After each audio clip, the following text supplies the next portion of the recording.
The Harvard Graduate School of Education, working at the nexus of practice, policy, and research. The Askwith Forum, which this is one of, is the Ed School's premier public platform. It's where we give a voice to the foremost, most interesting people in the field of education throughout the country and, in fact, throughout the world. Derek and Cicely Bach were on this stage a week or two ago. Debbie Beal from the Posse Foundation will be here in a few weeks. Martha Minow from the Harvard Law School later in the fall. So the question is, why are we devoting this august platform, this Askwith Forum, to a movie? And I'm going to argue that there are three reasons. One is that thanks to the generosity of the studios that produced Waiting for Superman, that is Paramount, Vantage, Participant Media, and especially Walden Media, we were able to have an advanced screening, what we aren't supposed to say, but I will call a sneak preview of the film 3 weeks ago tonight, actually the day before this movie opened in Los Angeles and New York. So that was exciting in its own right, but it was particularly important to Davis Guggenheim, the director of Waiting for Superman, who couldn't be here for the actual screening, but came a few days early, and we recorded a little introduction to the movie, a welcome to the screening from Davis, who felt very strongly that he wanted it to be seen and discussed here at Harvard. So since many of you weren't there at the screening and some of our panel weren't able to be there that night, I want to show you the very short little introduction that Davis gave to the screening at Harvard.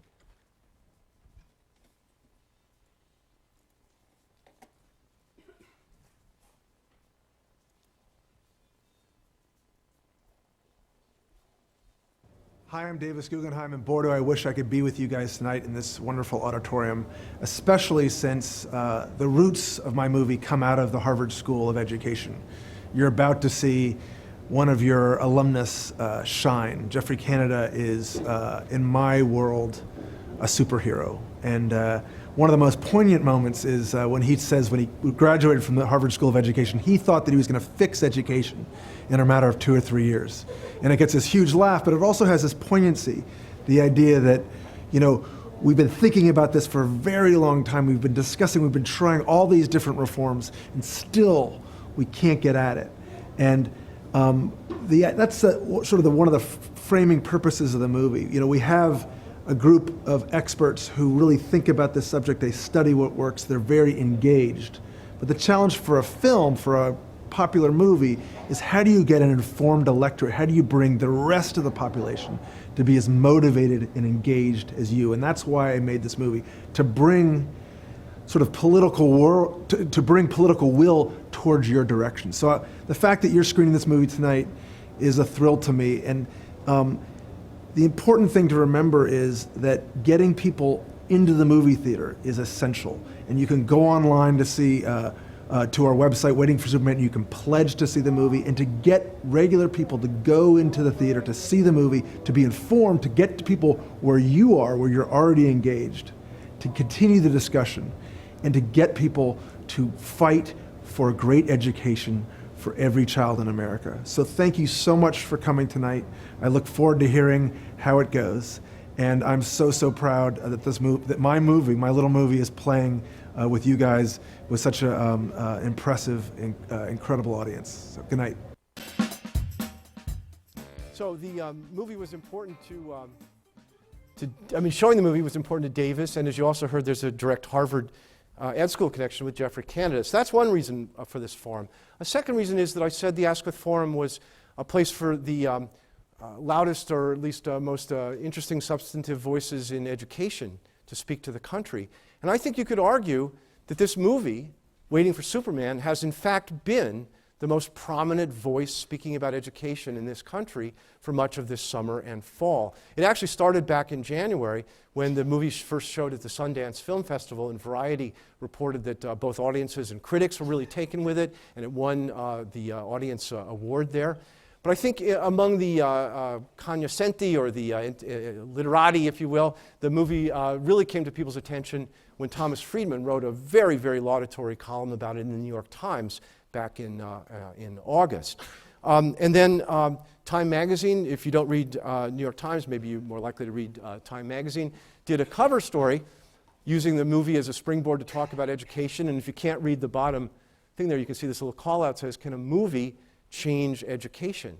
So really pinning a lot of its focus on education on this film. And then if you really want to reach out and touch a lot of people, use one clear place to go, which is Oprah. And Oprah devoted an entire hour to talking about this film, had Davis Guggenheim and others on her show, had also some of the characters from the movie. And not just one Oprah, but the only thing you can do better than doing Oprah once is doing Oprah twice. So she devoted a second whole hour to reactions to Waiting for Superman from her viewers and others. And then by now, as you can imagine, the momentum is irresistible, so the movie was the subject of a full-length Education Nation episode on NBC. It's covered in all the major media. Rupert Murdoch himself wrote about it in the Wall Street Journal. It's kind of both ends of the spectrum here, National Public Radio on the one side, USA Today, and not to be left out, the Harvard EdCast, our own publication, has an interview with Davis Guggenheim this week, I think. So Waiting for Superman was also all over the web. I thought this is the most interesting representation of that is that the Huffington Post, a very popular news-oriented website, created a whole new section on education, which continues in direct response to Waiting for Superman. My hero, Alec Baldwin from 30 Rock, called it a monumentally important film, so in a sense there's no more to be said, but George Lucas thought there was more to be said and said we should even think beyond Superman. So this dialogue continues on the Huffington Post. And then, you might think, what's that doing there? This is a different movie. This is the Social Network. But that's there because Mark Zuckerberg, the real star of Social Network, just did a fundraiser this weekend using Waiting for Superman to raise money for the new Venture School Fund and the KIPP schools in the San Francisco area. And also, as many people have speculated, although he doesn't actually say this, his $100 million gift to the schools of Newark largely may be inspired by Waiting for Superman. Of course, when a movie's this much in the news, you don't always get the news that you want. So a major figure in the movie is Michelle Rhee, who resigned, as most of you know, yesterday from chancellorship of the DC schools. But I would argue even that Michelle Rhee got more attention, including her resignation, got wider coverage all across the country yesterday than it might have 6 months ago, in part because she is a major character in Waiting for Superman. So if that's not enough, you can't do much better than this. This is the 5 children who are featured in the film meeting with President Obama in the White House on Monday. So clearly, in fact, that's, for those of you who've seen it, I think that's Francisco, Bianca, Daisy, Emily, and Anthony, for those of you who have seen their stories. And then the third and last reason I think this is worth the weight of an Askwith Forum is that it's a very controversial film. The public reactions have ranged all across, from finding it inspiring to finding it infuriating, finding it really penetrating, or finding it unfair, finding it heartbreaking, heartrending, or manipulative. So people really disagree strongly about this film, and that's true across the general public, I think. It's also true across educators and large segments of the education world. So that's what we're going to talk about tonight. And, oh shoot, there we are. I want to just say that since we have 5 terrific panelists, actually, excuse me just one second. I want to get this out of everybody's way. Since we have 5 great panelists, I just want to assure them and you that we're not going to have 5 answers to every question. I'll try to make sure that we have more cross-discussion than that. Also, after we have some talk among the panel, we do want to open the discussion to you to ask questions or make very short observations on the movie yourself. But I am going to start with 2 questions for our panel that I am going to ask of everyone. And I think the first question is the sort of, I'm sorry, I can't see everybody over there. I'm just going to scoot up here. The first question is, I think one you always have to ask after a good film, which is, did we all see the same movie? And we all sat in the same space or similar spaces, saw the same celluloid being projected, but did we actually see the same movie? So I'm going to ask each of the panelists to say what they think the one, and I mean one, uno, solitary, main point or message of the movie is, and to mention one scene or moment or line that they see as evidence that that was the point of the film. And Marty, if you don't mind, I'll start with you. Sure, that's good because I can take the easiest way out and say that for me the central theme of the film is pretty easy to identify. It's simply that there aren't enough good schools to go around. Of course, this is implicit in the lottery that serves as the climax of the movie, and I certainly teared up at that point in the film, and that's not saying much because I tear up at good television commercials, but the people around me were as well. That lottery is also an overarching metaphor in the film that's sort of foreshadowed by asking Daisy about her, whether she understands what the lottery is or what a lottery is early in the film. Isn't that something adults do? She responds. And this theme of the need to ration access to good schools, I think, is vividly illustrated in one of the animated scenes where good schools are positioned on mountaintops with families queuing up to seek a place in them. I think the film makes it very clear that the consequences of that fact are devastating, and it also tries to suggest that the situation is tragic, especially because we know that all kids can learn, and that point is proven by the examples of high-performing, mostly charter, all charter in the context of the film, schools that are showing that it can be done. Great. So that's but I'm going to stop you there, and, Yep. and if I may summarize that Marty's view of Waiting for Superman is, main point, not enough good schools to go around, therefore they have to ration them in ways Yeah. that And the urgency of doing something about it. Great, thank you. John, do you want to jump in? Great. All right, so I don't disagree with anything that Marty said. You will. I will. I guess one of the most provocative lines of the movie is when Jeffrey Canada says something like, teachers' unions must have done something good. I just can't think of any of those things offhand. And so I think one way to view the movie is it's kind of the culmination. If you think of A Nation at Risk, say, as a major media event that essentially launched a school reform movement, I would think of this movie as crystallizing a reform movement that's already in existence. And so essentially from that perspective, the story is there are a group of reformers. They're associated with people like Teach for America, Michelle Rhee, Jeffrey Canada, et cetera. And there's a sort of large entrenched status quo that's resisting these changes. And if only we would release the kind of political winds, allow that reform movement to take fruit, it would in turn sort of generate more of the type of schools that Marty was describing. Great, so again, if I just try to get the fortune cookie version, it's that there's an active reform movement, but it's being frustrated in large part by teachers' unions and other forces from doing what it could do that's good. Great, Karen. What's Karen's movie? When I watched the film, and I went in there with a lot of trepidation, as I'm sure a lot of other people did as well, and I was all ready to hate every minute of it, which I think others have expressed that I've talked with.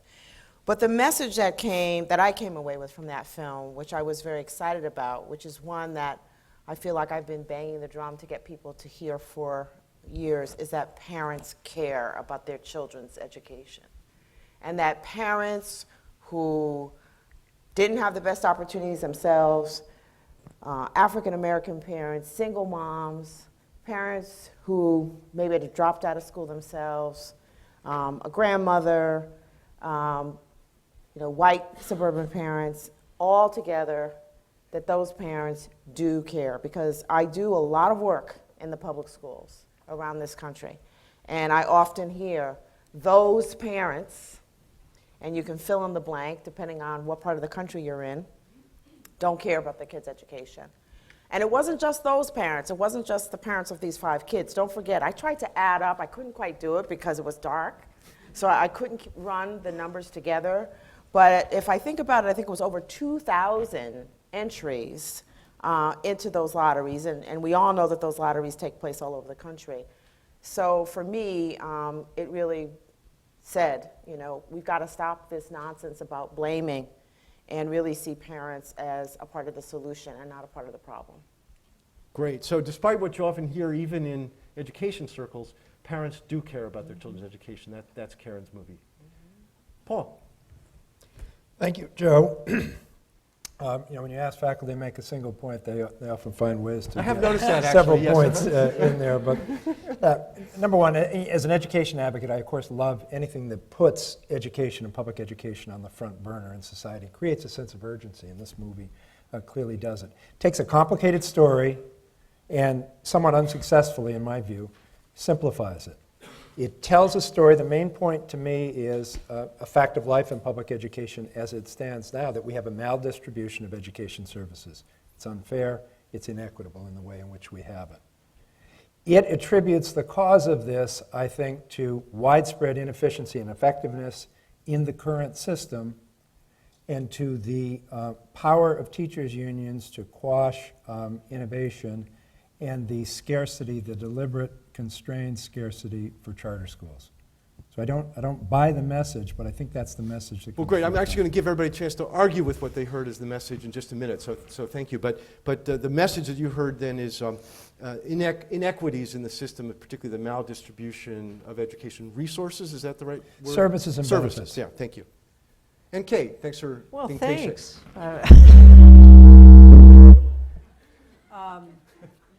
The message that I took from this film actually was one that some of my students have heard me say, but it's the enormous faith and hope that we place in our schools.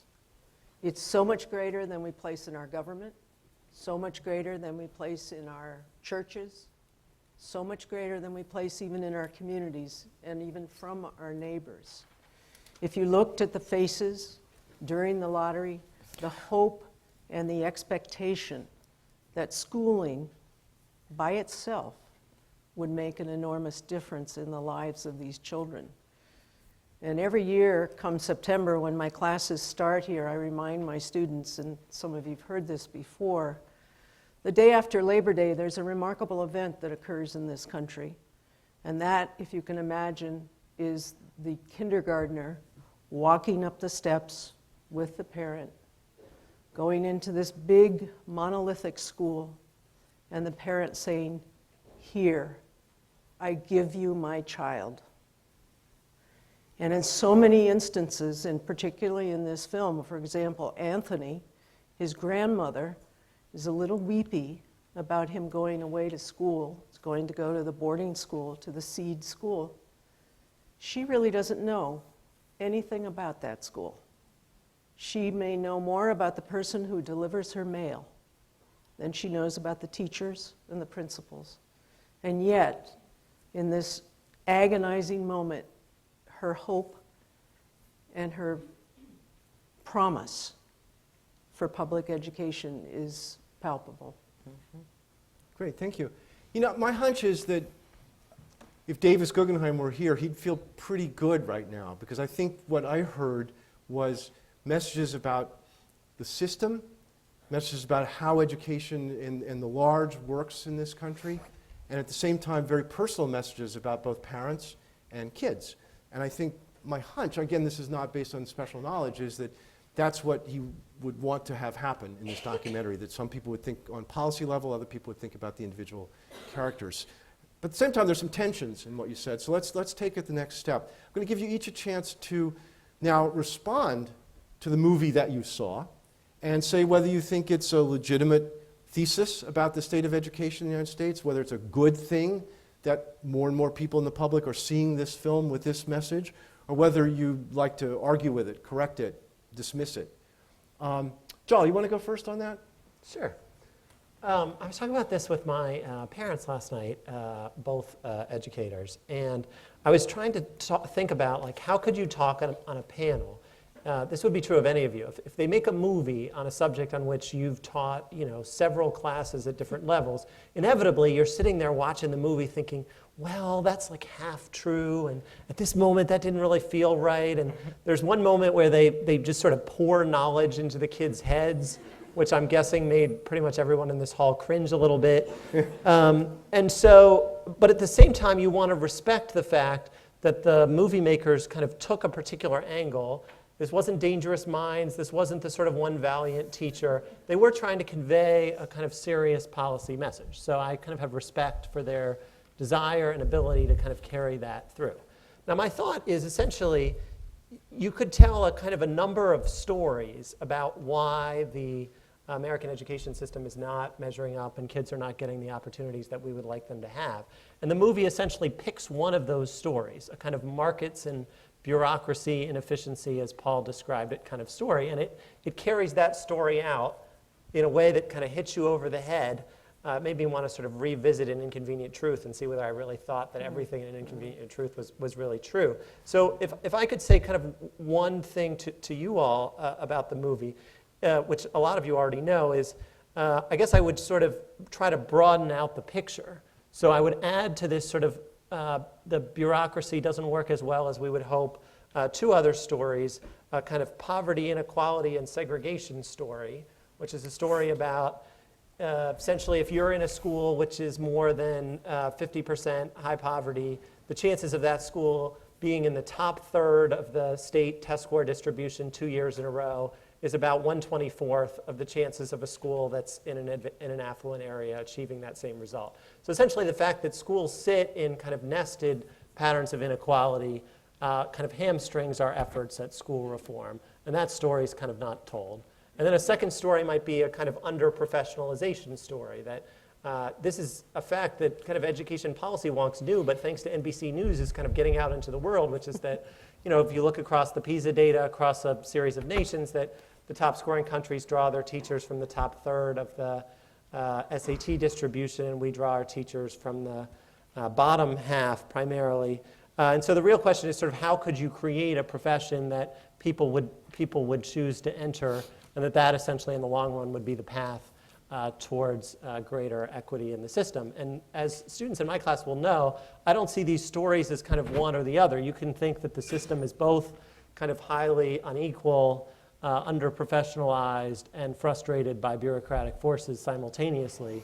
And I guess I would have liked to see, I got to meet with the Walden Media Group that worked with them on this film somewhere early on, and we had discussions about 100 different films they would have made. And there was a sort of discussion at one point of a sort of Traffic type film, where if anyone saw Traffic, it was about the drug trade, and there was Michael Douglas and so on and so forth. But basically the idea was, you could see it from a variety of different perspectives, and this movie I felt like gave it to you from one perspective.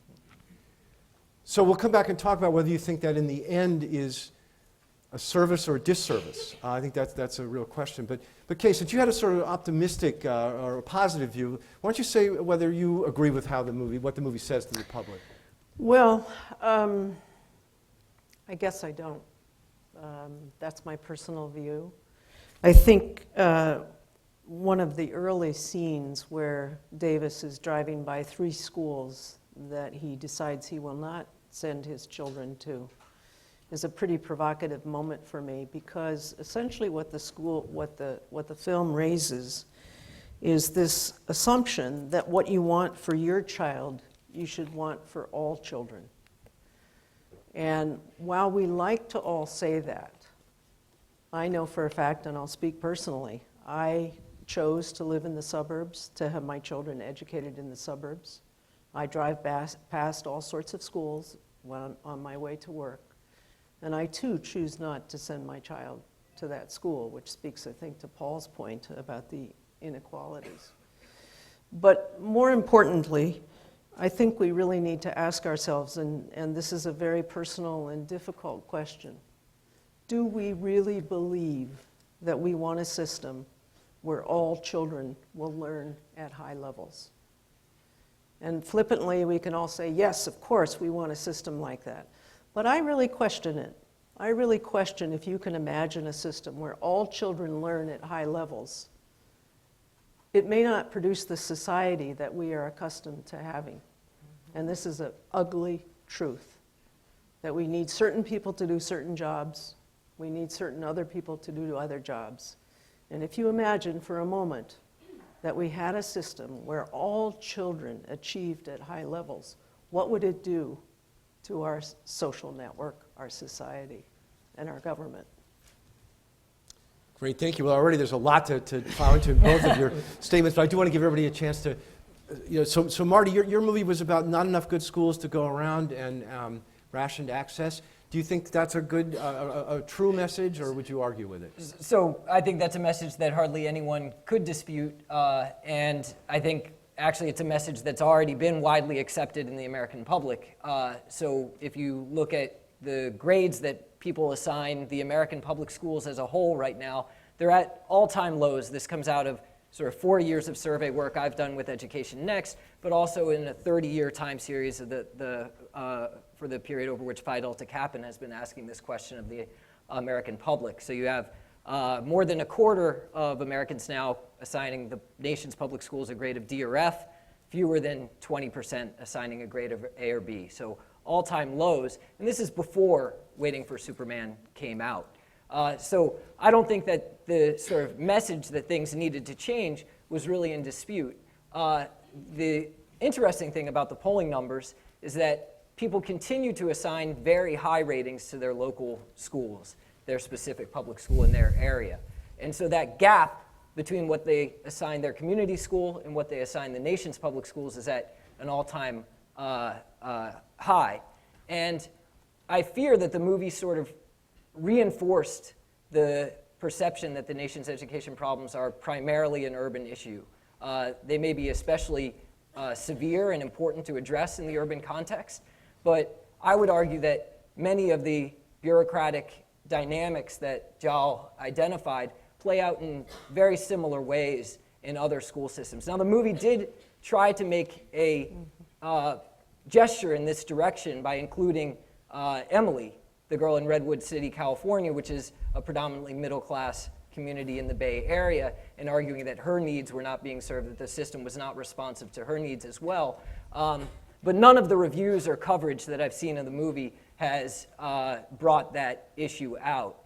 Generally, it's described as following the travails of 4 or 5 urban students seeking out, desperately needed places in high-performing schools. And so I think there was an opportunity to sort of broaden the debate, which I think is important for exactly the reasons that Kay is pointing to, that people continue to see school reform as an urban problem. As long as that's the case, the ability to mobilize politically to support real change is going to be limited. So I sort of saw it as reinforcing a understanding of the American education system's problems that I think ultimately needs to change, even though the director made an effort to broaden the picture somewhat. Great, thank you. I was going to ask Karen, but Paul, I'm going to ask you first because that seems to connect very directly with what you had started to say.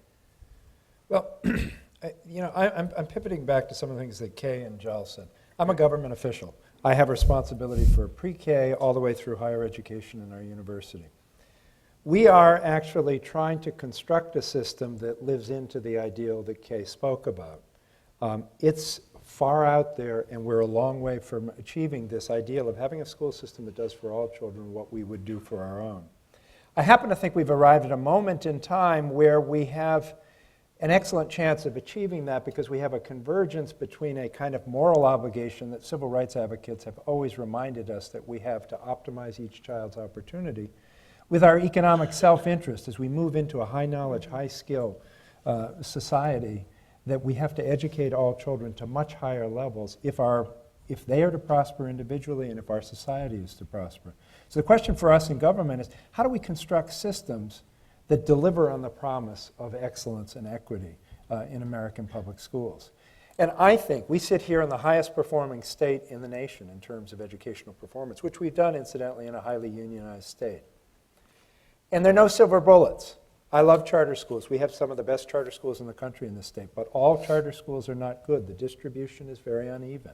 We need to figure out policies, for example, to grow the best charter schools, and we need to leave the others behind.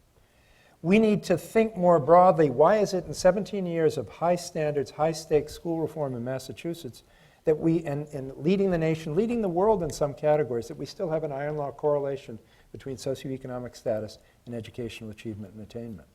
And I think, and one of my heroes is also Geoffrey Canada, but I think the movie does him a disservice. If I'm looking at the movie, I think Geoffrey Canada is a charter school operator. Geoffrey Canada has a much broader theory of action. And it accords with what I believe, what Governor Patrick believes, about what needs to be done to close those achievement gaps and move us closer to that ideal, which is, yes, we've got to improve teaching and learning in every classroom, in every school in the Commonwealth of Massachusetts or in the United States of America. And yes, we need innovation, variety, and competition in schools. And to the extent that it's about schooling, we've got to improve that core business of schooling because we're asking it to do a job it never did before, which is to educate all of our students to a high level. And it hasn't been outfitted and the capacity hasn't been built to do that job.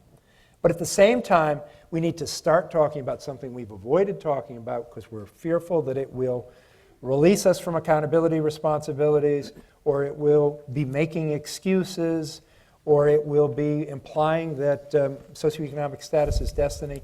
We have to look at this correlation with poverty. We have to look at the fact that there are factors associated with poverty that on the whole, despite notable exceptions in particular schools, on the whole and on average, impede the capacity of children to attain and achieve at high levels. So we need a wraparound approach, and Jeffrey Canada has conceived of an experiment there that starts before children are even born and wraps services around them every step of the way in much the fashion that we who have privilege wrap services and advocacy around our children. And I think on average, we're going to need to do both those things, improve teaching and learning, create new forms of schooling, and work to make our system more efficient and effective, and at the same time, provide a healthy platform on support so each of our children can come to school in the first place, to attend school, and secondly, be attentive and supply the effort necessary for learning when they get there. Great, thank you.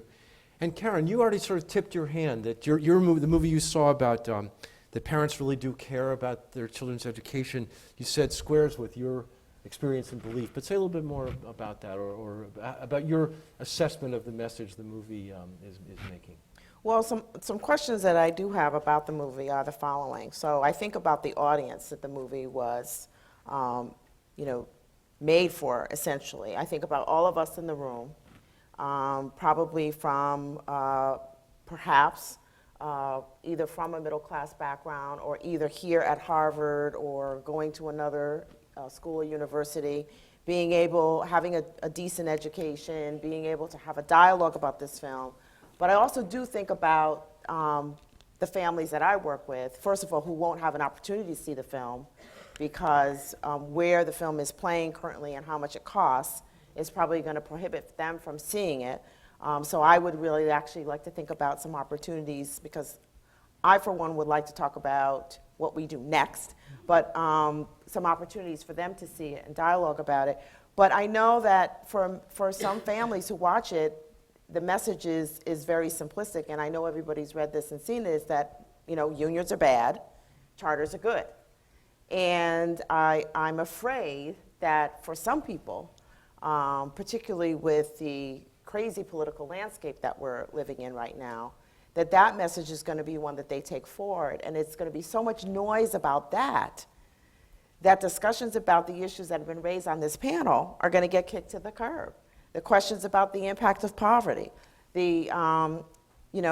actually a lot of the parents that I've spoken with talk about, I don't care that it's a charter school or not. I just want a good quality school for my child. And a lot of the parents in those movies, if you asked them to really talk about what a charter school really was, they wouldn't be able to tell you. All they know is that I heard this school is better than the one my child is at now. And I want an opportunity for my child. So I actually think some of the one of the things that worries me about the movie is that we're going to continue on this road to have this argument about charter versus traditional.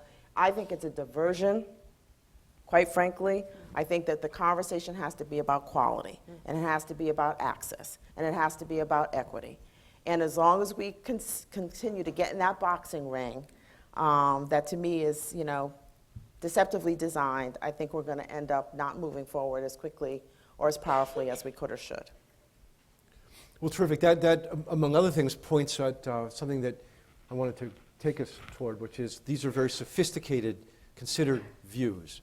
I think if I may use Oprah as my index of sort of less education professional oriented, Oprah's shows about Waiting for Superman sort of emphasize two things: the teachers and teachers' unions, but specifically teachers as the roadblock, and she had Michelle Rhee on the show, but not Randy Weingarten, not any practicing teachers, and charters as the solution. And in fact, some of you may know that Oprah's had this charity going for a number of years where viewers contribute, and then she gives it to worthy causes. And on the Waiting for Superman show, she put that charity out of business by having people from 6 different charter schools across the country come, and she gave them each a check for $1 million right there live on television, which was pretty exciting for them, but pretty clearly an endorsement that what Oprah read in the movie was that charters are the solution. So let's deal a little bit with the fact that for many viewers, some of the key take-home points from this movie are going to be charter schools are the answer, and teachers' unions and entrenched teachers are the problem. People want to take that a little bit. Kay? I do want to take this opportunity to talk a little bit about charters, because I agree with Karen, I think, and Joe, that I think the message many will take from it is this is the silver bullet. And from my work with 5 doctoral students here at the Graduate School of Education in the book that we worked on, we realized that just because a school has the name charter in its title is absolutely no guarantee of its success.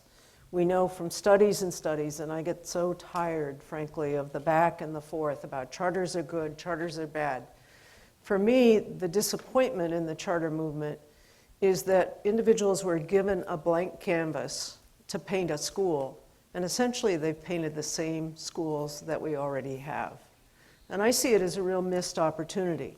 I mean, at base, I'm fundamentally excited about charters. But when we look at the results, we know from a Stanford Credo study that 17% of the charters do better, 37% do worse, and 46% were just the same. Well, what's all this heat about? I'm waiting for some light, actually, to occur from the charter school movement. There are exceptions, and some of the finest charters that we have looked at, the things they do are not charter specific. They can be done in all schools. And at base, the reason that we had the charter school movement, and it's in the law that Paul helped pass, is threefold. First, charters were seen as an experimental place where we could try new things, essentially a skunk works. And after they're tried, some will work, some won't work, and then we take the best practices and transfer them to the traditional public schools.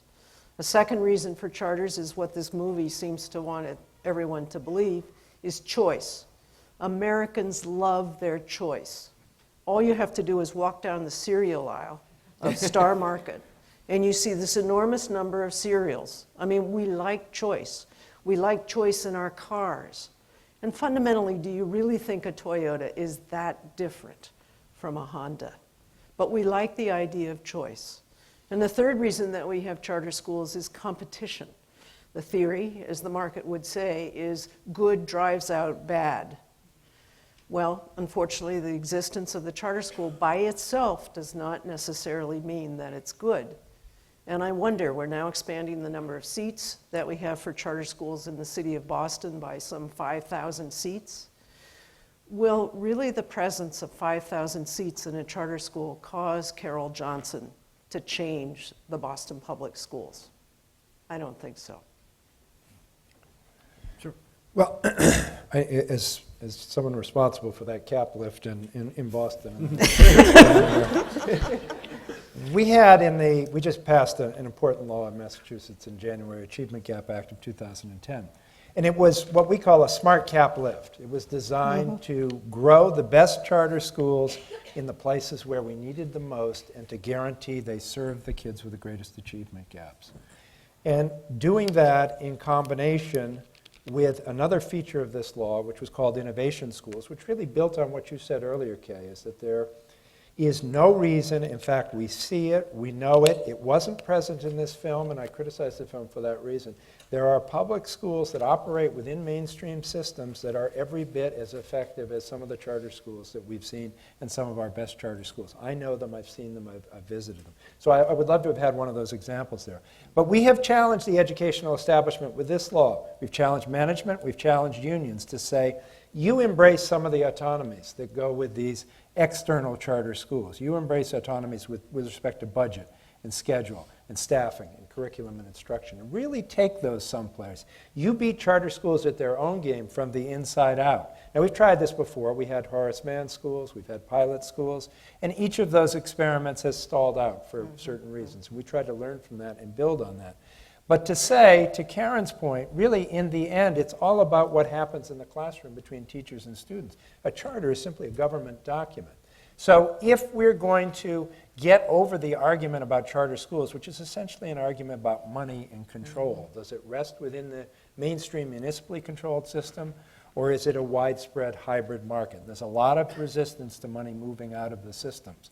So if we say to those systems, as the governor and I have said to the system, if you want to stop the flow of money outside, if you want to confront the assumption that only charters can be innovative, customer responsive, offer real choice, and present competition, then if you want to stop that, do it yourself from the inside out. Start an innovation school. Take charge. Become management. Be in control. So we have a sort of an outside-in strategy and an inside-out strategy.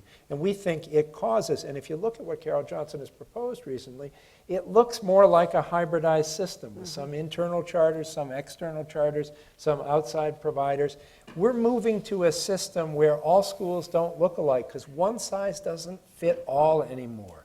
And if we're going to get everybody to a high standard, we're going to have a system that meets every child where he or she is and gives them what they need, which might be different from the child next door or the child down the street, in order to get them to the standard.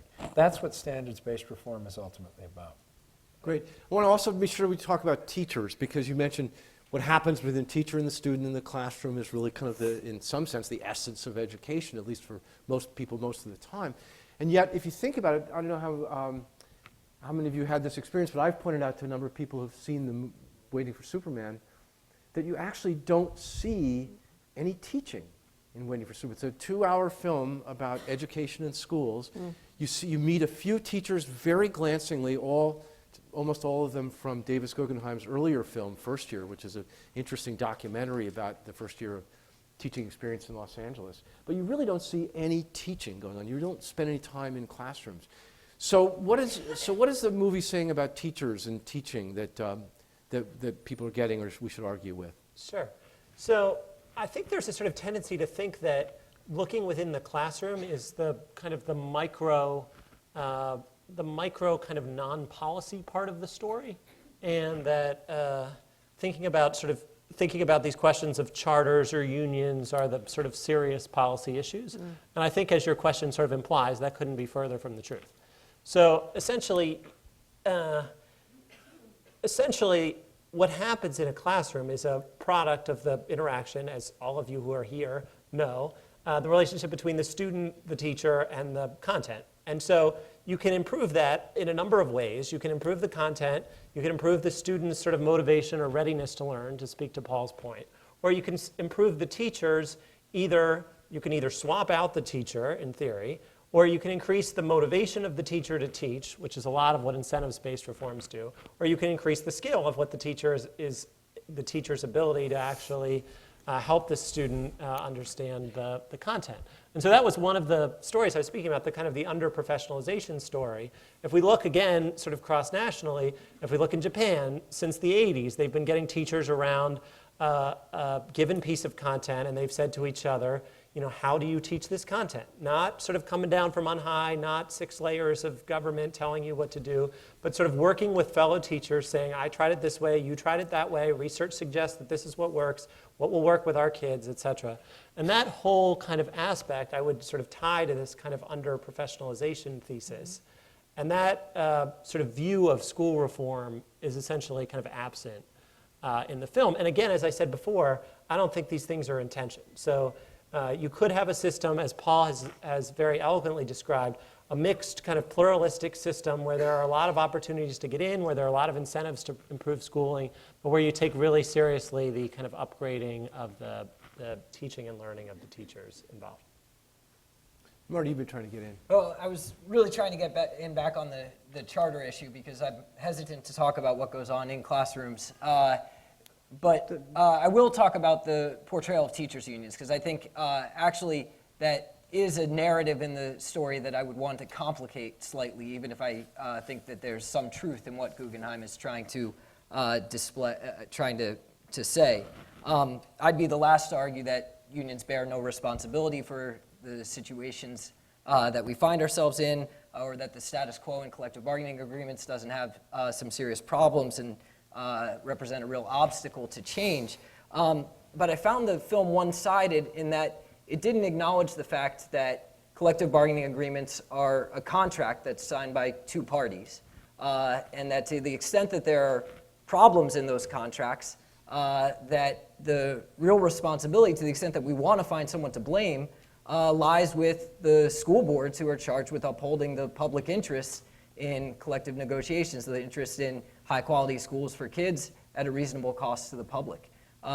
And I think school boards are mentioned in passing in the film at a couple of points, sort of portrayed as bumbling idiots, eager to establish a committee to address an issue, but they're not really given much attention. And I think that's important because the answer to too much teacher voice, which seems to be one of the perspectives in the film, in a democracy is not to suppress that voice, it's to organize against it, to engage the community, to draw attention to these issues, and to put pressure on school boards to seek a better deal to the extent that that's really an obstacle.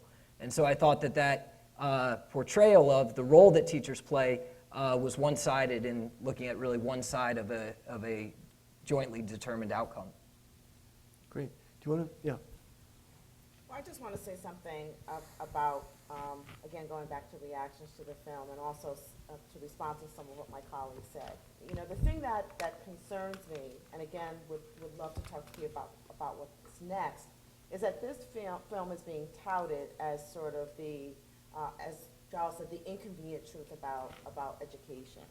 And it did make me very suspicious about an inconvenient truth after watching this because, you know, I want so much for there to be a sense of urgency created in our country around education, but I think I would have more respect for Davis if he sort of showed his cards and was honest with us about where he was really going with the film.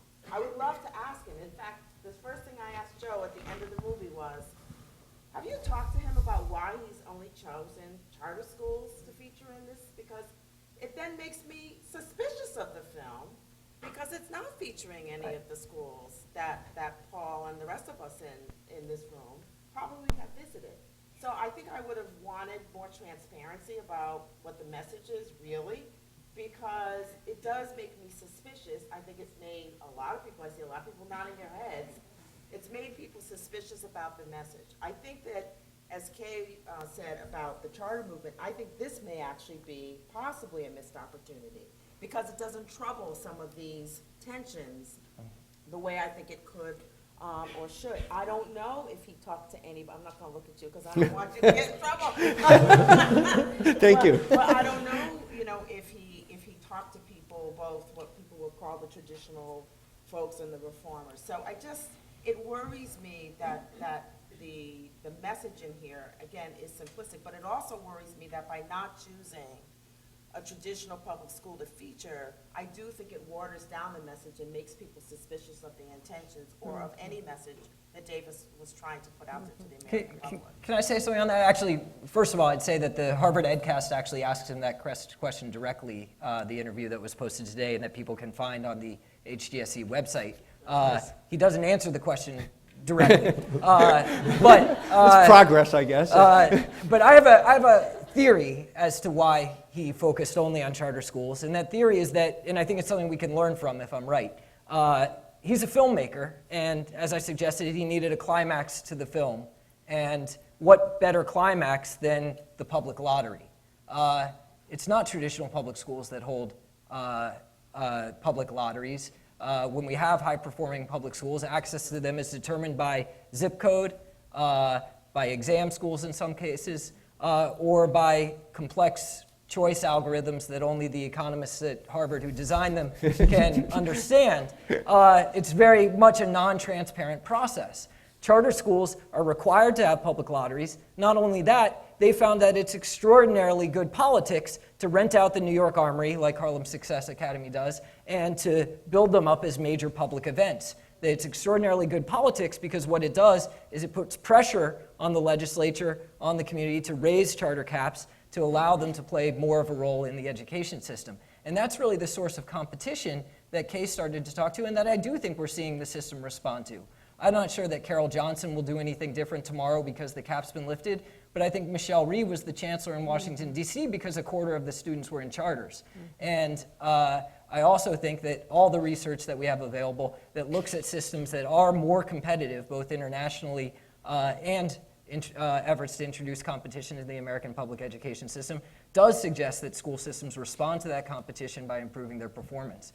So I actually think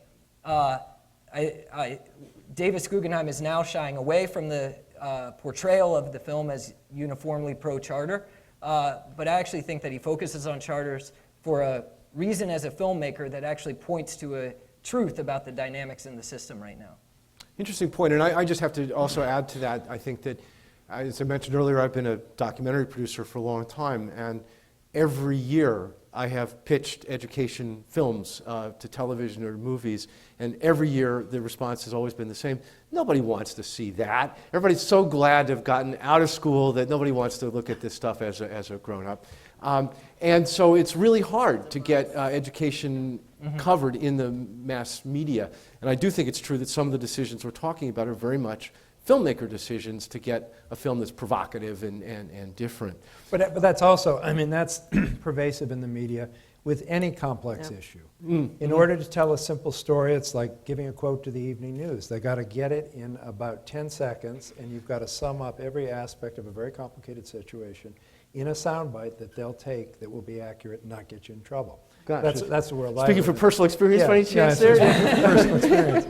Whereas in a place like this, and this is where I get schizophrenia, in a place like this, our job is to look at the complexity of things and to understand the subtlety and the nuances and all the elements. And when we look at children, we look at our own children, we look at how we raise children, how we educate children, how much of their lives are spent outside of school, we're looking at a very complicated set of interactions and influences and supports and resources and guidance that evolve a child to be successful, ultimately to prepare to be successful in our society. And one of the challenges I think that all of us have as education advocates is how do we take a complex story like this and create a sense of urgency about what needs to be done in order to achieve excellence and equity in our society, but make it something that isn't going to cause people to push the snooze button. And at the same time, not oversimplify it so people don't come away with a message that we all want. I mean, just look at the elections now. People want to push a do-over button. People want a silver bullet. People have a short attention span. People look at a complex bureaucracy like public education with a long history and say, can't we just start over? It's too complicated. We can't fix this. Let's start over here. And that's an impulse, and we need to do some of that starting over. And I think that's the best of the charter school movement. You know, what we're trying to create over there. We need laboratories for the future. We need outside competition. We need real choices for parents. But we also, knowing that that is going to be bounded politically for at least a while, that 90 plus in Massachusetts, 97% of our kids are going to be in mainstream schools. We need to figure out how to make all schools good schools, schools that we'd want to send our children to. Because we already have a distribution system in education. We already have this maldistribution, and Kay described it. That's the biggest distribution element in the system. People vote with their feet. People who have choice and have resources can pick the school system they want. And we accept that. And then those who are in cities, either by choice or trapped, we come up with these complex systems that Marty's describing to try and solve that problem. So I've always thought that was one of the more persuasive arguments for more choice and for charter schools, that we already have a distribution system. So don't say you don't like a choice system in education. We have one. It has led to the kind of distribution we have. We have 90% of our students in mainstream schools, 10% in private or parochial schools. So if we don't think that's the right balance, what kind of balance do we want? But how do we tell that story about building the capacity? I think that's why we don't look at teachers, because that work of building capacity is hard to tell the compelling story about in a simple way that conveys well across media. So we'd much rather in government argue about governance structures like charters or not. We'd like to have long arguments in cultural warfare over which standards are the right standards. We love to argue about tests.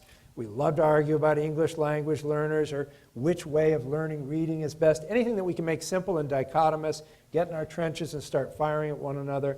That simplifies the story. That makes for headlines. But the real story is deeper, and that's what we're trying to understand here in our research and in our classes and our thinking. But how do we compress that into a story that tells, into words that tell a complex story in a compelling way? Okay. I would just like to build on that. I think Paul is so right, and some of you say, well, why don't we hear more from teachers? Why aren't they more participants in the policy-making process? Well, one of the problems is we don't agree on what a good teacher looks like.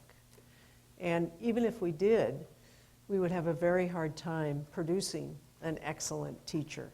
And you might find that ironic from a director of teacher education.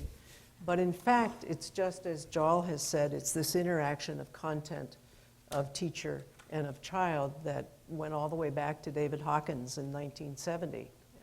One of the things that we did find, and I want to also take an opportunity to make this clear, while our book was terribly excited about 5 high-performing urban charter schools in Massachusetts, we were profoundly disappointed by the quality of teaching in these charter schools.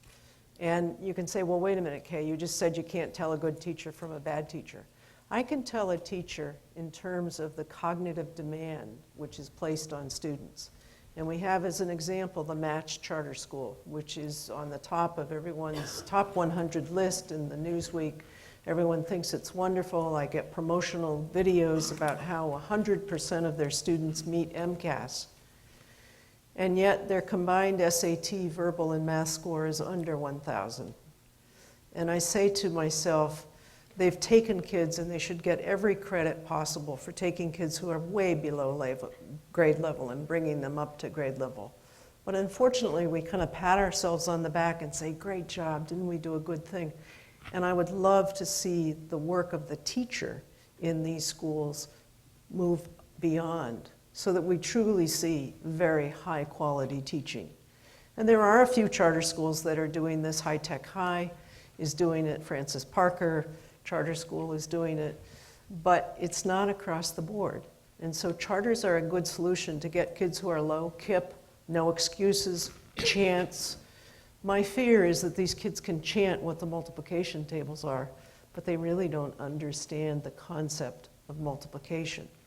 So, I mean, the area really to do a lot of work and a lot of research, and perhaps charters are a good place to do so because they are in the forefront right now, is looking at the teaching practice. And what will it take, again, as everyone said here today, what will it take to get every child not just to proficiency? We can't stop there. We have to get every child to be a thinking, engaged, motivated human being. And I truly worry these kids are going to college. You all know the great publicity was 100% of our kids were admitted to college. Well, you can do that and fog a mirror. I mean, basically in this country, you can enter college. You can find a college that will take you. And now the bar has moved, and some of the more progressive charters are trying to support their students in college, where the real result should be, are these individuals productive citizens? Are they good parents? Do they contribute to their community?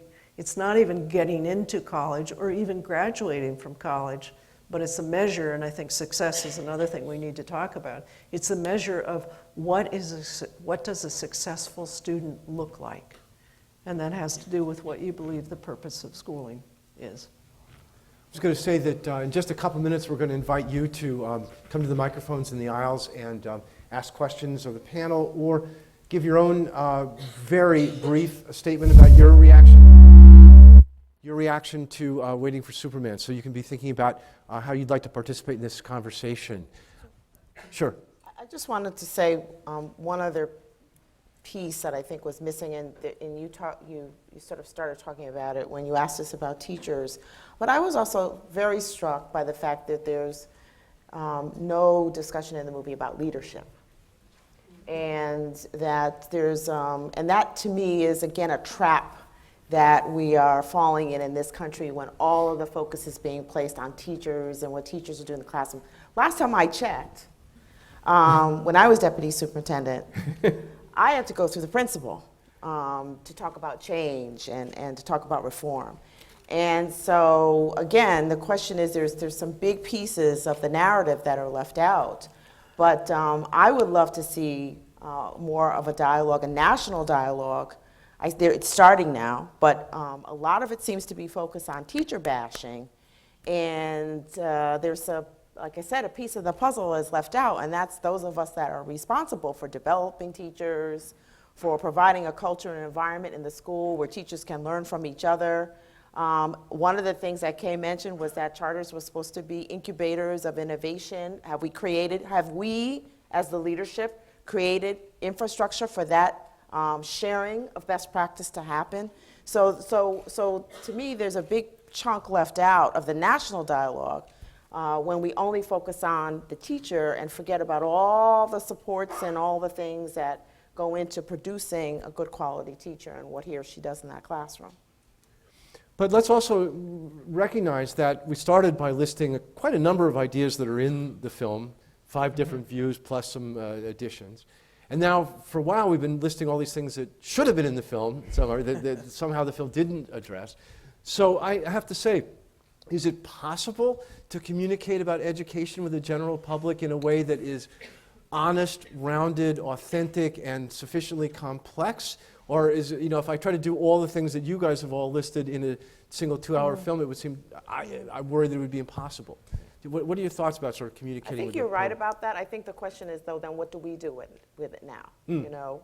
If we feel that these things have been left out, what do we do next? What kind of dialogue are we having in our classrooms? What kind of adventures are we willing to go on with public schools? How much work are we actually doing in the public school settings? How much time are we spending with folks talking about this? So I think it's, again, the what next part of it. You're right. We can't expect this movie to have everything in it, but the question is, now what? How do we take this moment? Because don't forget, I suspect in about 4 weeks, people will not be talking about this film anymore, right?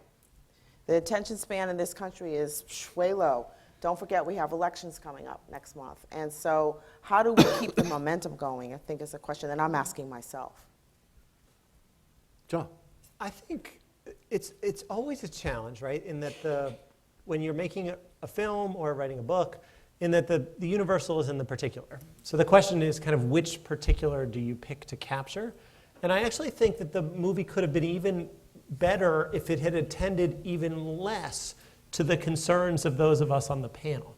So if it had really told the story of the story that I saw partially in the film, if you told a story essentially starting with Wendy Kopp in 1990, she founds Teach for America, her professor says this idea is never going to work, and then essentially she created that organization, and out of that have come a whole variety of other organizations. The New Teacher Project, which Michelle Rhee ran before she became Michelle Rhee in DC, New School Ventures Fund, all of these charters which grew out of the opportunities in the charter movement. There is a sort of story which could be like, the battle for control of public education. And that really would have set the terms kind of clearly, and we wouldn't be in this kind of muddled space. There would be violent disagreement, and there would be violent agreement, and there would be sort of clear sense of sort of what to do depending on where you sit. Now, I myself, as I said before, would have preferred a kind of traffic type film, which sort of brought a bunch of perspectives together, at least for the purposes of kind of understanding. But I am sympathetic to the filmmakers, right? Which is, if you want to make a film about the civil rights movement or about desegregating schools in the early years, the moral case is clear and the means are clear. So both the ends and the means are clear. And now the moral case is still equally clear, but the means are sort of hopelessly muddled. And so the filmmakers have to take a shot, have to try to pick an interpretation, which they did. And so I sort of sympathize with them with the sort of difficulty of the task. But I will say one sort of optimistic thing in answer to your, can we speak complexly? I still go back to Obama's race speech leaving aside what's happened in the past 2 years. There was a moment where someone challenged the public to think about something complexly, and the public responded. And I think we would be better off if we tried.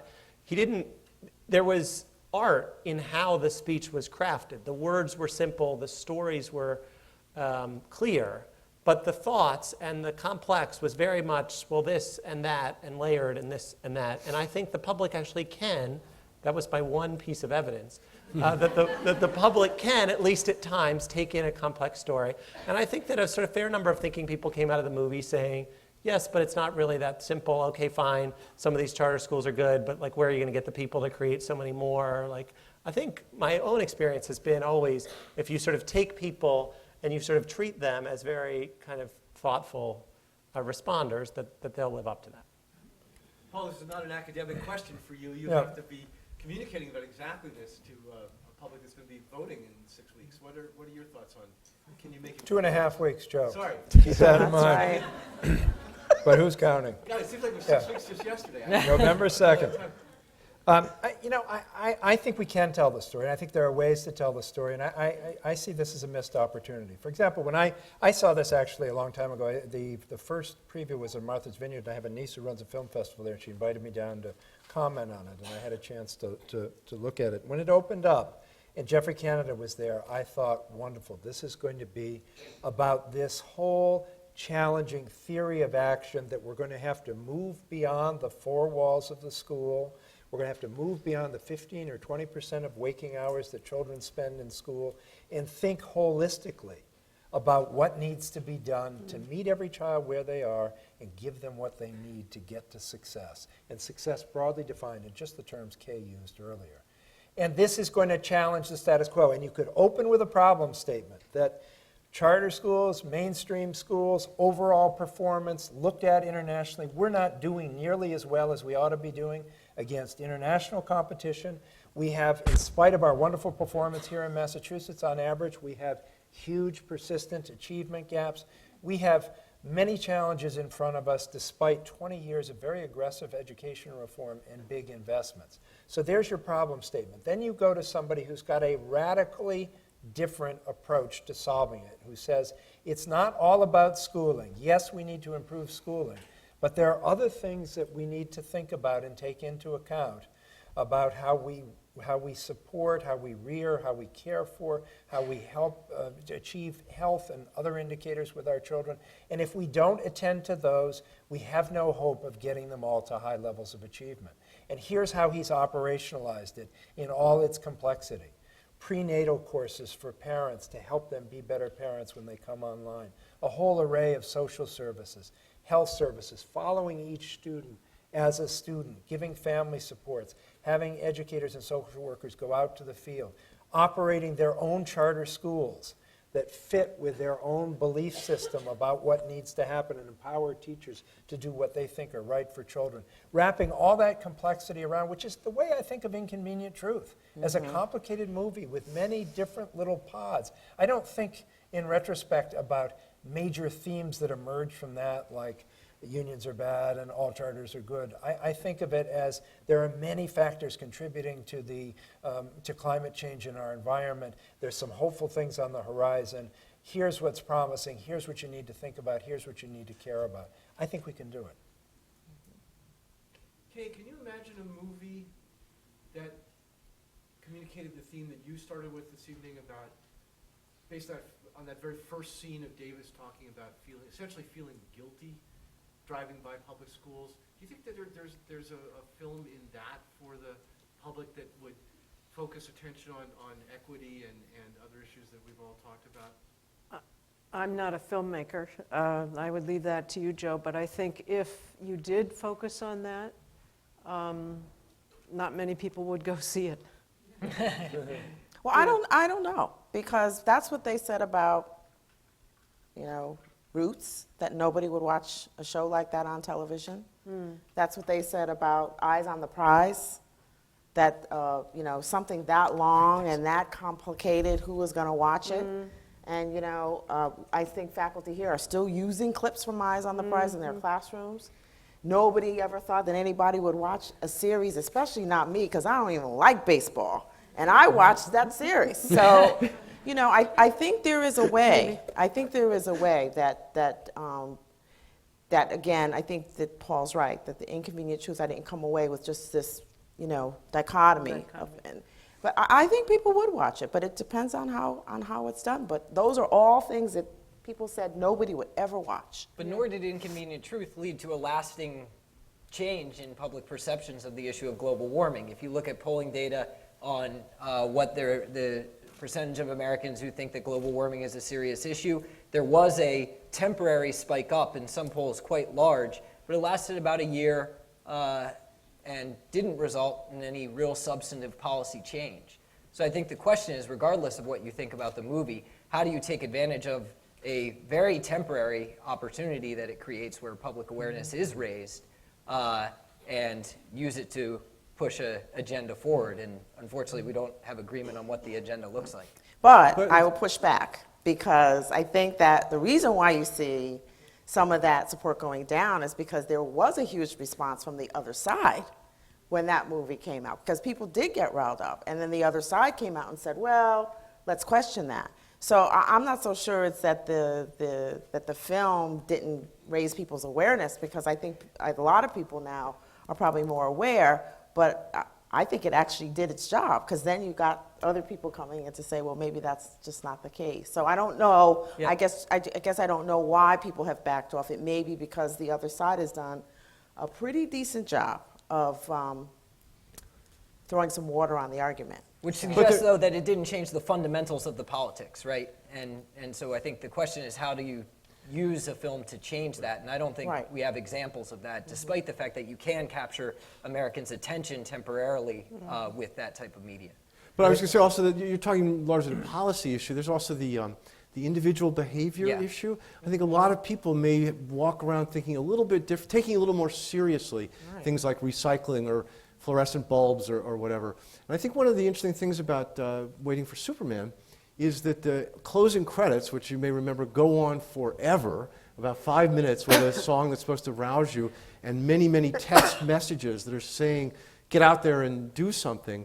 But it's not at all clear what you're supposed to do, or in fact, what could you do? I mean, what can individuals do about the education system? So I think that's one of our challenges as education advocates, again, irrespective of our role in government, out of government, wherever it might be, is, you know, at 30,000 feet, you can get an agreement in a room, even a room as complicated as this, about what we want for our children and what we want public education to do. And when we descend below that to 20,000 and 10,000, we start talking about strategy and how to get there. It becomes much more complicated, and we have lots and lots of differences. And because we're a democratic society, all of those views get voice, and through our political systems, sometimes get locked down in opposition to one another. And because it's about children, we're very traditional, we're conservative, and we're careful. So we don't bring about change quickly in education.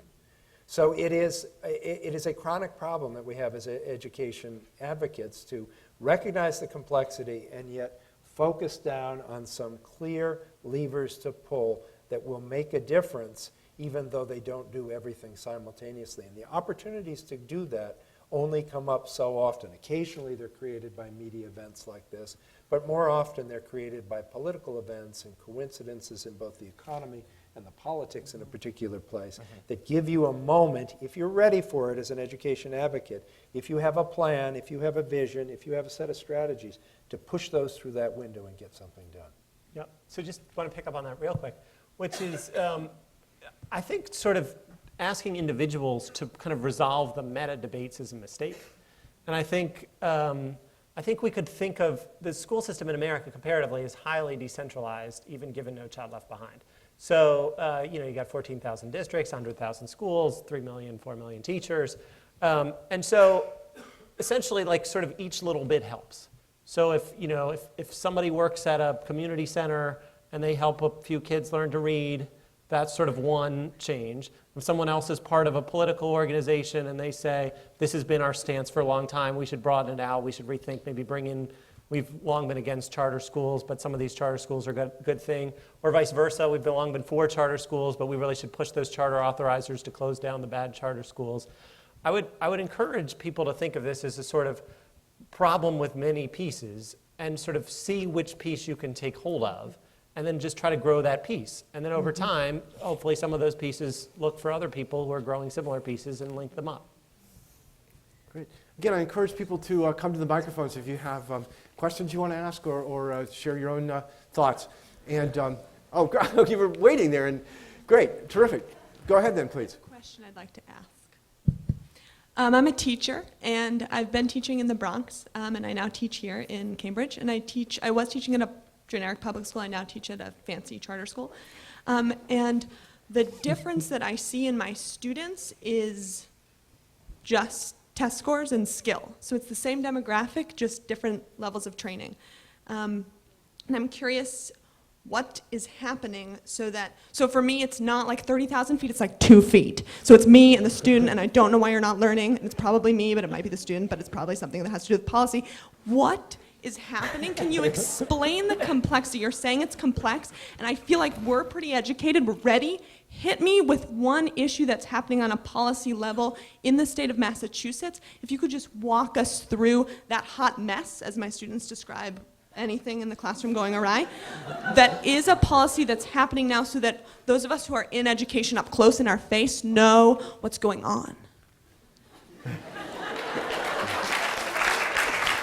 It's a simple and reasonable request. It can just be one thing. Well, I mean, so we recently have had a large debate about adopting Common Core national standards, a set of standards that go above and beyond what we already had as the nation's highest standards here in Massachusetts. We've adopted those.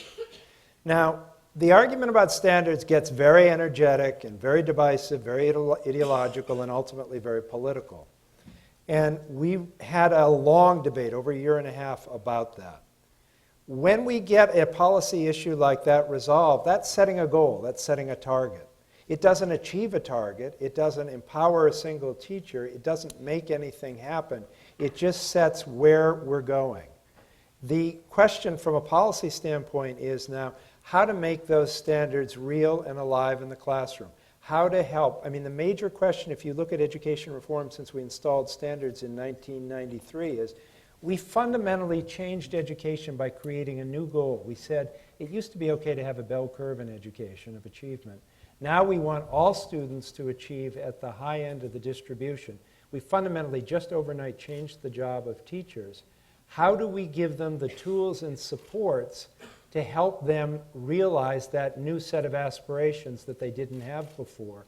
And what does that look like? Do we, for example, do a state curriculum that we've never had and prescribe a curriculum for everybody?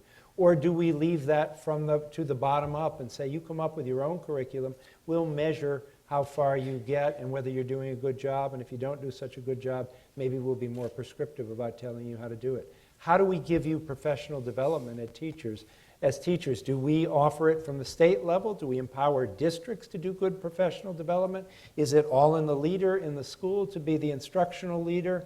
How do we organize ourselves to do that? So those kinds of questions are critical questions that we're looking at from a policy standpoint right now. And since that's a really big and important question, we can have a couple of quick additions. I do want to get to other folks. Sure. What's your name? My name is Chelsea. Chelsea. Okay, so I've done some writing about the problems with what you might think of as kind of implementation chain research. Researchers research things in universities, they pass them on to policymakers, they pass them down to you, you enact them with your students. And essentially my argument is that all links in that chain are flawed. The research doesn't actually address what you need to know. The policymakers are too distant from you to see the problems that you're actually facing. And you and your colleagues may be resistant because things may change from year to year as they, does that sound like the world from your That sounds very familiar. point of view? Yes. So I think one interesting set of developments in ed policy has been happening in New York City, where one of the things— Boy, it sounds like you really need Superman to fix that. One of the interesting things that's been happening in New York City is they've thought about like what would happen if we reversed that pyramid. So essentially, since the most fundamental thing is what happens between you and your students and the content, The question is, like, what would you need to make that happen more effectively? So one kind of concrete thing they do in New York is, rather than having sort of districts tell schools what to do, schools have the opportunity to purchase from a bunch of sort of district-approved providers what kind of professional development they want. If no one purchases it, then they're out of business. But essentially in this system, Paul would be accountable to Chelsea, not vice versa. So I guess the question would be, if that system existed, like, what would it be helpful for someone outside of the immediate school to provide, if anything? Let's go over here. I've spent the last 3 years on the steering committee of 3 schools in Rochester, New York. Rochester isn't Boston, but what I saw was Waiting for Superman, heartbreaking stories, to the extent that, you know, I'm here, studying in the ed school. I also was on the board of 3 uncommon schools, and it's the highest performing organization I've ever seen.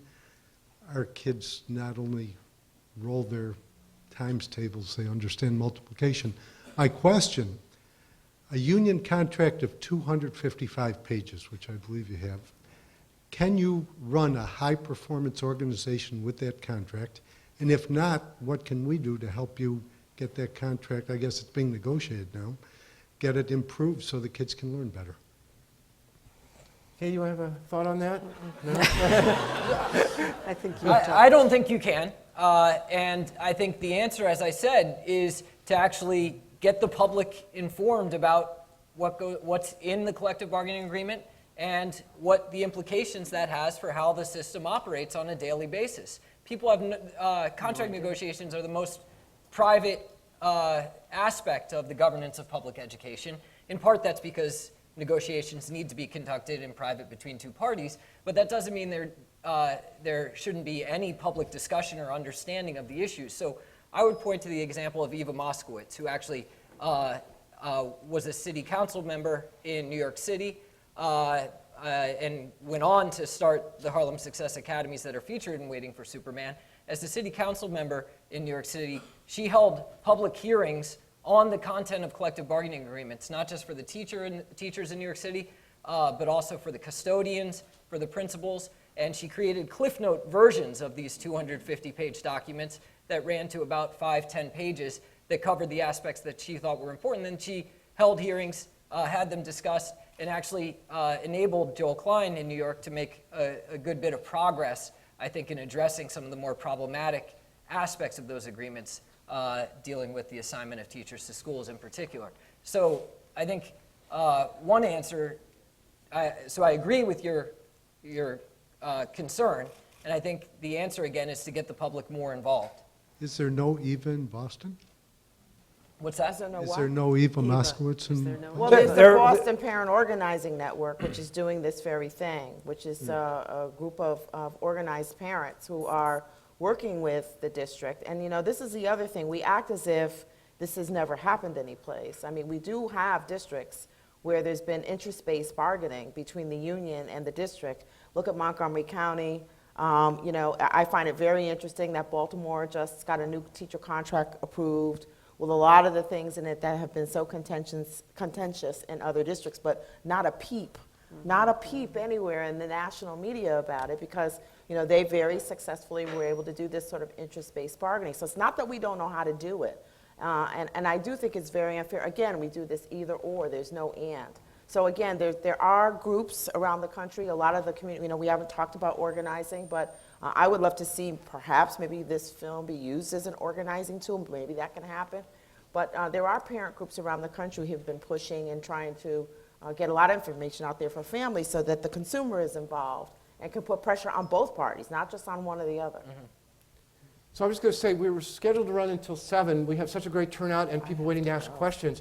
I'd love to go about 5-7 minutes long, if that's okay with you. Okay. Not longer than that, because we have somebody who's trying to get to New York tonight. We have a new father. We have somebody who's running for or helping to get reelected. So I'm not going to keep these folks very long, but we'll take some more quick questions, please. So I'll try to make this brief. My question is back about teachers. There's an interesting contradiction for me in the movie where you show Jeffrey Canada, Superman, and he says, my first year teaching, I wasn't very good. My second year teaching, I wasn't much better. And then they show Michelle Rhee, and she says, if there's a bad teacher, we need to get them out of there. I imagine them meeting, and Michelle Rhee would have fired Jeffrey Canada. We would have never gotten Superman. So what I'm asking you specifically about is do you guys have any ideas of a fair and effective method of teacher evaluation that would be good for the kids and fair to the teachers? Let me start on that, just not so much about the evaluation, but the assumptions that we make about teachers, which is once they've graduated from a certification program that they are fully prepared to teach. And that is, I think that's ludicrous. I think when we put teachers into classrooms with 120 kids at a high school level in their first year teaching, it's miraculous that any of them come back, let alone the 30% that leave in 3 years and the 50% that leave in 5 years. So I think we really need to rethink the role of teacher. And again, if we use our international comparisons, in Japan, teachers spend much less time in front of children. They spend more time working in groups and supportive groups. So a couple of things. I'd like to see us have beginning teachers, first-year teachers only have a classroom responsibility of 50%. And the other 50% is done in support, in mentoring, in collaboration, in such projects. And slowly move along until you are up to speed. I know I was terrible until my third year. Third year, I sort of thought I knew where the pencil sharpener was, but I wasn't entirely sure. The other thing I might just say around the evaluation is that I think tenure for teachers makes no sense in today's world. I think what we should be offering teachers is a 5-year commitment that can be or cannot be renewed depending on your performance. But the idea that we have tenure, as the movie showed us, it came from higher education and the protection of job rights for faculty. But really in public education, I would far rather see us have a limited term time for teachers and then use some of the more sophisticated evaluation systems that I know my colleagues will speak about to decide whether after 5 years you should be in this field or not. Did you want to? I'll just quickly, I mean, I agree with everything that Kay said. I think we need to reinvent a profession here. We need to build a profession, from stem to stern, from how we recruit people in, to how we prepare them, to how we induct them, to how we compensate them, to career ladders, to what kind of discretionary time we give them.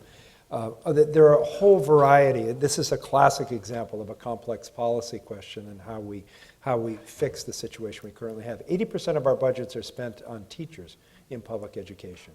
And typically, when we first began bringing business people into schools in the 80s, one of the first things they'd say to us is, you have no human resource development system, spending all your money on talent, but no system for growing talent. So that I think this business of extending ed schools so that they're helping teachers over the first 3 or 4 years, I don't personally have a problem with a tenure process insofar as tenure is a set of procedures that has to do with how we lay people off or part them from their jobs. But if we're going to take the university model, let's take it all the way. Let's make it a serious decision. Mm-hmm. Let's look in depth through evaluation in which student performance is informative but not determinative, about how well you're doing as a teacher. Let's observe you in depth. Let's give you all the support you need in your first 3 and 4 years, help you remediate areas in which you need help, and then make a conscious decision about taking you on to our senior faculty. So I think there's a lot we need to do there. Thank you. I'd just add that I suspect that Jeffrey Canada was being modest about his performance in the first 2 years. Probably true. Please. Yeah, my name is Lucas, and I think it's safe to say that we're in a room full of big minds with big ideas. And my question really gets to the point of, how can we get these big ideas implemented and not just baby steps of change? Well, I mean, that's the political $64,000 question. I mean, the moments to change things overnight and press, as I described it earlier, kind of the do-over button, or make a radical change, come forward very rarely, and particularly in an endeavor that involves children. I can't emphasize this strongly enough. It isn't, I'm not talking here about unions or people who work in education. As a society, we're extremely conservative and we're incremental about our notions on change in education. And there are only occasionally moments of urgency. And as good as this film is in creating urgency, I don't think it contributes to this sense of urgency that we will need to have to make the changes that we need to make. I think only when it comes home, as it did momentarily or for an era, for a period of time, around Nation at Risk, only when we feel that our way of life is threatened economically, unless we change the way in which we grow talent and grow our young people and help them come to fruition in our society, will we then have the guts to make the serious changes and to put together the politics, which is where I live, of how you get this done in spite of the interests of adults here. And that is a very rare opportunity. Just very quickly, I just want to stress, not overnight, but not infinite either. So, Finland, current PISA leader, 25-year strategy. Right. Ontario moved up in the rankings, like 10-year strategy. So those societies are not perfect. There's still gaps between kind of high poverty and low poverty kids, but those gaps are significantly narrower than they were. And there were a series of steps, which we could talk about afterwards. But I would sort of stress that the world, just because the world won't change overnight, doesn't mean over a sort of reasonably finite period of time. Like say from the time from when my son was born on Sunday night to the time that hopefully he graduates from college 22 years from now, the world could be a significantly different place over that period of time. But it takes persistent advocacy. That's all I want to say about that. It takes persistence. I think both those points don't oversell the degree to which we have the silver bullet and just need to implement it, as opposed to creating a better system that can improve over time. And changing the politics are really essential. And I think the movie gives a vivid illustration of that, or ironically, because Michelle Rhee, one of the heroes, just lost her job. And I think her perspective was that just give me a couple of years to get a little bit of improvement in test scores, let me make the trains run on time, and everyone will fall in line, right, and support what I'm doing. And there wasn't an effort to organize politically to support what she's doing or bring the community along. And as a result, that's where she is today. And I also think that that's part of the answer. It shouldn't take a movie for us to raise awareness and also raise a sense of urgency among our citizenry that education is important. And I think that we are, in some ways, our own worst enemy, because we withhold information from parents, we withhold information from community groups. And so I have found that in the cases where we are more transparent with the people who are sending us, Kay talked about, I think it was Kay who talked about the moment, that precious moment when we turn that child over to the schools. I think if we were more transparent with our families would rally behind the movement, make it, and a lot of people think that families are going to, plug up the works and make things go much slower. I have not seen evidence of that. When we're really honest with families, when we really show families the data, again, we saw how those families would do anything for their kids in the film. And I think Marty's right. I think Michelle Rhee actually is admitting it now. She understands that, didn't quite think about my stakeholders, because your stakeholders will make the reforms sustainable. When you go, they stay. One more thought, Paul? I do want to be hopeful that things can happen, and I think here something much less visible than a movie, but connects with this movie. New Yorker in the past year ran an article on those rubber rooms. Mm-hmm. Mm-hmm. It was an expose. It had a wide ripple effect, and they didn't tell you this in the movie, but the rubber rooms that were featured in the movie as an illustration of the problems with unions are now gone. Mm-hmm. So things can happen. And at taking the right moment and putting the right message out in the right way, good things can happen. So I think that No. I think they're still paying the salaries of the rubber room teachers to some degree. So yeah, but it's all being wound down. The rubber rooms themselves don't exist, and they're phasing that whole thing out. So I mean, you can make progress. I guess that's my only point. So I think the great. I would just like to say. No, please. No, Joe's trying hard. I would just like to say that on the other side of this, patience, 10 years, your son was just born, your son will only be in third grade once. And if we're still trying to figure out what to do in third grade, when your son is in 3rd grade, you're going to be an unhappy parent. So can I say one more thing? Sure. We're not going to let you go home. So yes, obviously we need to work for each kid today, but there's some sort of balance. I mean, I think this is a serious issue. So in Ontario, for example, they had graduation rates as of like 2002, 2003 from high school at about 68%. And those graduation rates today sit at about 81 or 82%. And they had a very long conversation in 2003 about at what rate can we sell to the public improvement. And they said, we're going to set about a 10% target with about a 7 to 8 year time horizon. And they basically said, we need to sustain public confidence in these reforms. And if we start with the proposition that because 32% of the kids are graduating, that's entirely unacceptable, which it obviously is. So tomorrow, 100% of the kids are graduating, which I know is not what you're saying. So I do think there's a sort of serious issue for advocates, which is building confidence, making progress, coming up with some indicators that show that progress, which you can then use to kind of sustain future reform. So I think your wonderful question about big ideas and making change happen has elicited an appropriately large set of rich and complex responses from the panel. I'll just add, because they're too modest, to say that in addition to the Ed School's long-standing focus on teaching and learning as the critical elements of schooling, we've now come to realize that leadership is also a key part, and all these folks teach in the new enriched leadership strand here at the Ed School and can contribute their expertise to helping implement what you're talking about. I think it's also just worth noting that this movie, with all of its blemishes and flaws that we've talked a lot about for an hour and 45 minutes, nevertheless has attracted a large crowd to come think about it together and offers lots of handholds to sort of start talking about these important issues of education. So we really appreciate your coming to think together. Let's please join me in thanking our panel for such stimulating conversation.